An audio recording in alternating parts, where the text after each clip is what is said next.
Welcome to Crypto Journal. If you find value in this type of deep research, hit that like button and drop a comment letting me know if you want more investigative content like this. In April 2023, the Bank of England and the Bank for International Settlements published a 44-page report on Project Meridian, a distributed ledger technology pilot for wholesale central bank digital currency settlement. The report describes atomic settlement, synchronization networks, and tokenized assets settling on blockchain infrastructure. It details technical specifications that sound remarkably familiar. Yet nowhere in the entire 44 pages does the report mention which blockchain technology was actually used. That omission might be the most important detail of all. We're in November 2025, and Project Meridian has evolved into ongoing wholesale CBDC experiments testing payment versus payment transactions, delivery versus payment security settlement, and cross-border interoperability. The Bank of England is building the future of wholesale finance on distributed ledger technology, but they're not telling you which ledger. Stick around because at the 17-minute mark, I'm going to reveal why XDC Network's technical specifications match Project Meridian's requirements so precisely that the silence around the technology choice becomes deafening. Let me start by explaining what Project Meridian actually is, because once you understand what the Bank of England was testing, the missing pieces become obvious. Project Meridian was launched as a joint initiative between the Bank of England and the BS Innovation Hub London Center. The stated goal was to explore how synchronization could enable new forms of atomic settlement using central bank money in the real-time gross settlement system, RTGS. Atomic settlement means that two transactions either both happen or neither happens. If I'm buying a house, my payment to the seller and the transfer of the house deed to me must happen simultaneously. If one fails, both fail. No one gets stuck. This eliminates settlement risk, the possibility that I pay but don't receive the house, or the seller transfers the house but doesn't receive payment. Traditional systems struggle with atomic settlement because different assets live on different ledgers. My money is in the banking system.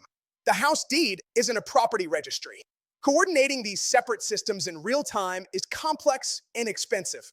Project Meridian tested using distributed ledger technology to create what they call a synchronization network.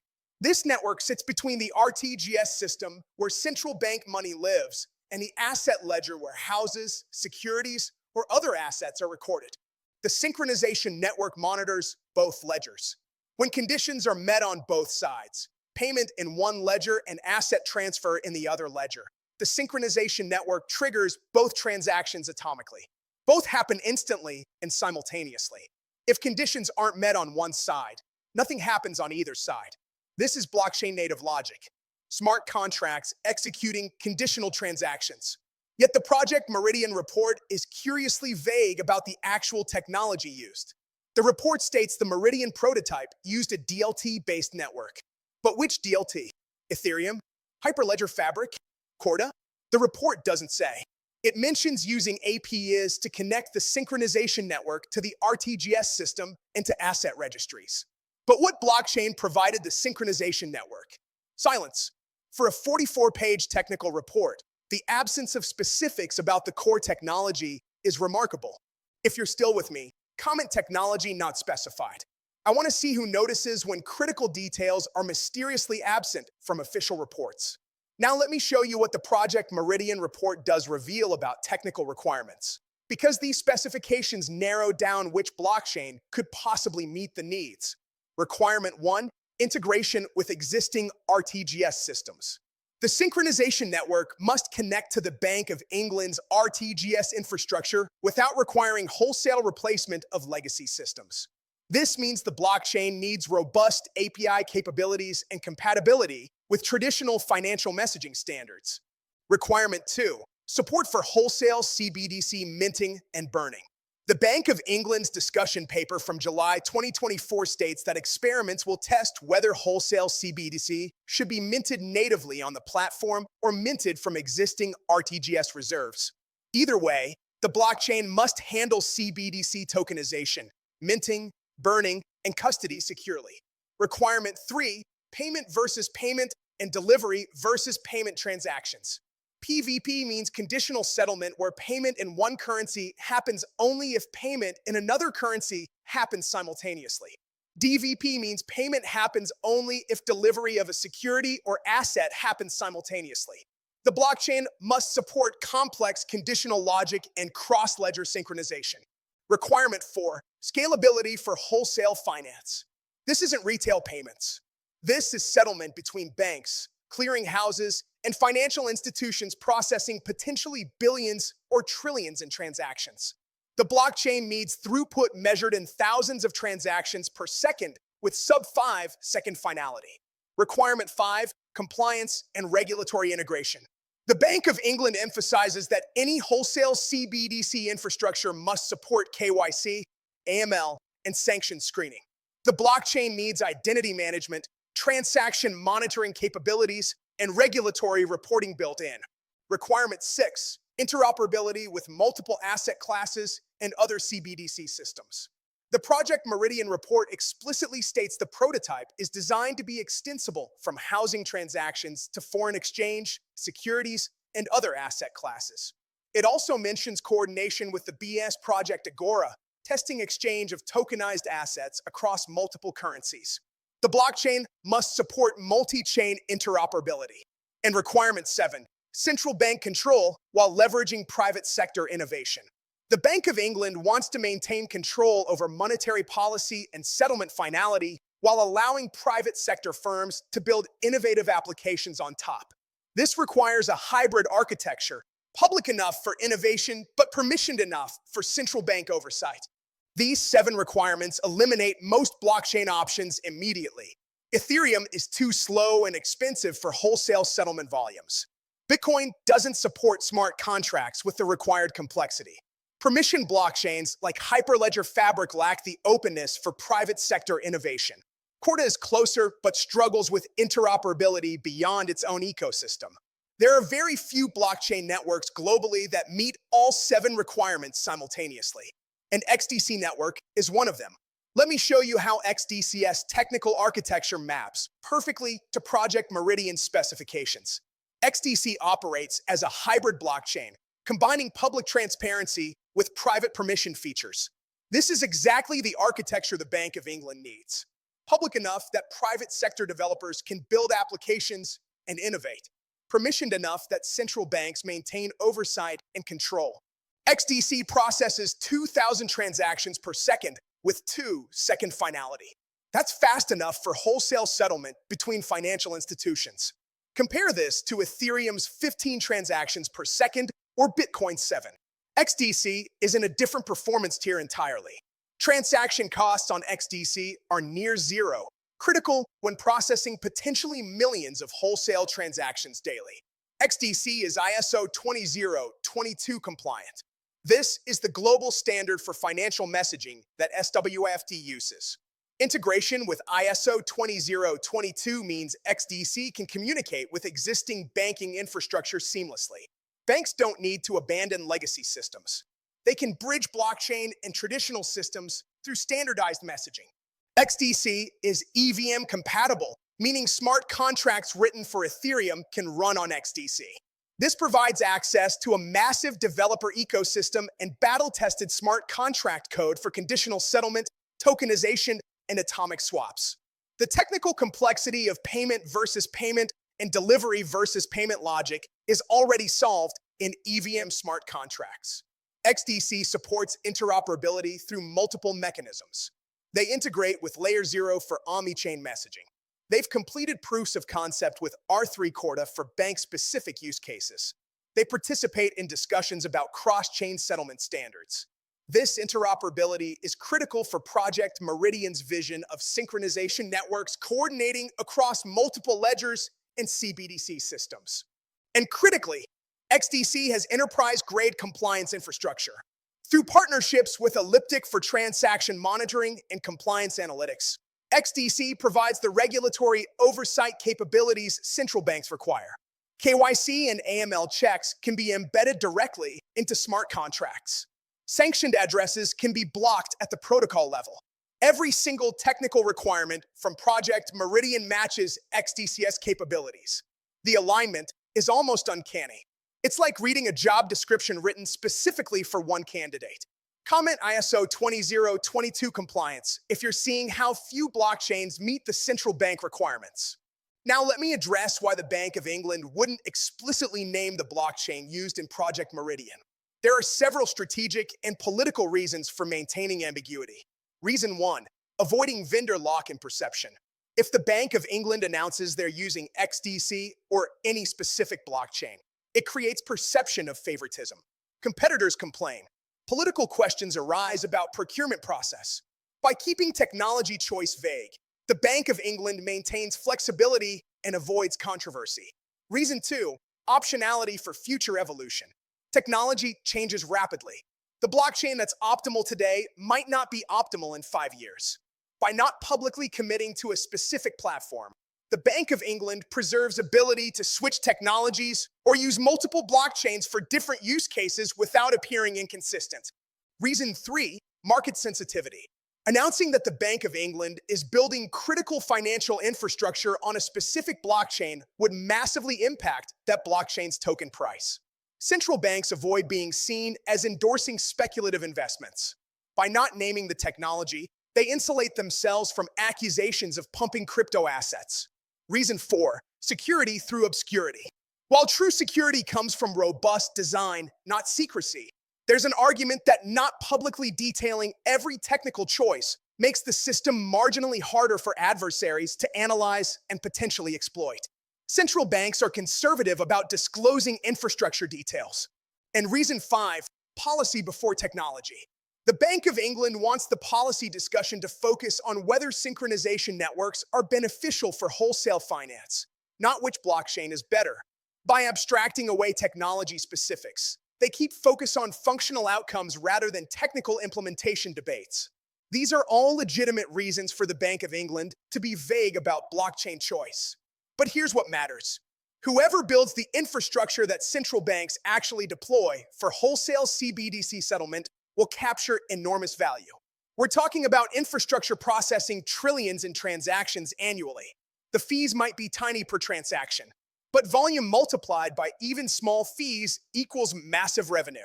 More importantly, being the settlement layer for wholesale CBDC creates a network effect. As more central banks adopt the same infrastructure for interoperability, switching costs become prohibitive. Whichever blockchain the Bank of England, European Central Bank, and Federal Reserve choose for wholesale settlement becomes the default global standard. Other central banks follow because interoperability requires common infrastructure. This is a winner-take-most market, and the winner might already be chosen, just not announced yet. Let me show you additional clues that connect XDC to Project Meridian beyond just technical fit. Clue 1, timing of partnerships. XDC Network has been deeply involved in trade finance and institutional blockchain since 2017. They were admitted to the Trade Finance Distribution Initiative in 2021, the first blockchain company ever accepted. They partnered with Singapore's IMDA on digital trade infrastructure. They acquired Contour, a trade finance platform backed by HSBC, Citi, and Standard Chartered. All of this institutional groundwork happened before Project Meridian launched in 2023. XDC wasn't scrambling to build relationships after seeing the opportunity. They were already embedded in institutional finance circles when the Bank of England started exploring DLT for settlement. Clue 2, geography and relationships. XDC has significant presence in the United Kingdom. Their co-founder Andre Casterman spent decades at SWAFD before joining XDC and is based in Europe. XDC Foundation submitted written evidence to UK Parliament regarding electronic trade documents and MLETREL implementation. They're not strangers to UK regulators. They have existing dialogues and credibility. Clue 3, wholesale CBDC as strategic focus. While many blockchains chase retail adoption or defy use cases, XDC explicitly focused on institutional infrastructure from day one. Wholesale CBDC, trade finance, tokenized securities. This wasn't opportunistic pivoting to follow trends. This was strategic positioning years in advance. Clue 4, silence from XDC about Meridian. If XDC weren't involved in Project Meridian, they'd likely be marketing heavily about how their technology could solve the problems Meridian is addressing. The fact that XDC hasn't publicly claimed involvement suggests they might be under NDA. Institutions involved in central bank projects typically can't discuss them publicly until the central bank chooses to disclose. Clue 5. Tokenized securities infrastructure. Project Meridian explicitly discusses delivery versus payment for securities settlement. XDC launched multiple initiatives around tokenized securities, including partnerships with asset managers and integration with institutional custody providers. They didn't build this infrastructure randomly. They built it because institutional clients, possibly including central banks, expressed demand. None of these clues prove XDC is the technology behind Project Meridian, but they create a pattern: strategic positioning over years, technical capabilities that precisely match requirements, geographic and relationship proximity to the Bank of England, focus on exactly the use cases Project Meridian addresses, and conspicuous silence about involvement that might suggest NDA. If you're still watching, comment pattern recognition. I want to know who's connecting the dots that official reports deliberately leave disconnected. Let me explain what Project Meridian evolving into ongoing experiments means for timeline and adoption. The original Project Meridian pilot concluded in April 2023 with positive results. The Bank of England stated they would use insights from the project to inform considerations on implementing synchronization in their RTGS system beyond 2024. In July 2024, the Bank of England published a discussion paper announcing the next phase. They would conduct experiments with wholesale CBDC and distributed ledger technology within 6 months. Those experiments would test delivery versus payment for securities, payment versus payment for foreign exchange, and interoperability with other central banks through BS Project Agora. We're now in November 2025. Those 6-month experiments have concluded or are concluding. The next logical step is pilot deployment with select financial institutions. This typically happens quietly under NDA. A handful of banks test the infrastructure in production with real but limited transaction volumes. Bugs are fixed. Workflows are optimized. Compliance is validated. Then comes scaled deployment, potentially in 2026 or 2027. The Bank of England announces that their RTGS system now supports synchronization for wholesale CBDC settlement. Private sector firms can apply to become synchronization operators.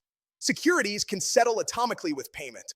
Cross-border transactions coordinate seamlessly with other central banks.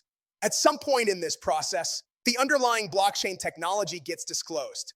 Maybe during the pilot phase when partner banks need to know what infrastructure they're integrating with. Maybe during scaled deployment when public procurement transparency requires disclosure. Or maybe never explicitly, just gradually understood by market participants who integrate with the system. For blockchain projects and token holders, the value capture happens when usage scales, not when partnerships are announced. If XDC is the infrastructure underlying Bank of England wholesale CBDC settlement, XDC tokens are required for transaction fees. As transaction volume grows from pilot to scaled deployment, token demand increases. But this plays out over years, not weeks. Institutional adoption of foundational infrastructure is measured in multi-year timelines.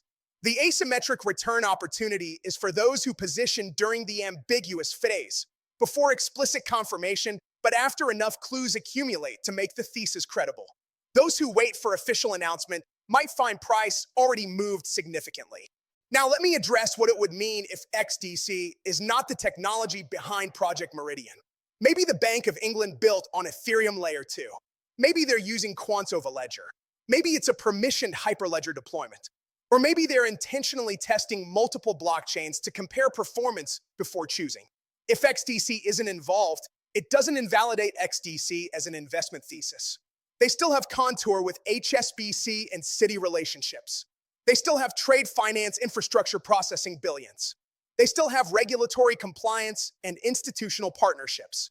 XDC's value doesn't depend entirely on Project Meridian. But if they are involved, Project Meridian represents a massive additional catalyst. The investment decision becomes a calculated bet on incomplete information. We know the Bank of England is building wholesale CBDC infrastructure on DLT. We know the technical requirements. We know very few blockchains meet those requirements. We know XDC matches the profile almost perfectly.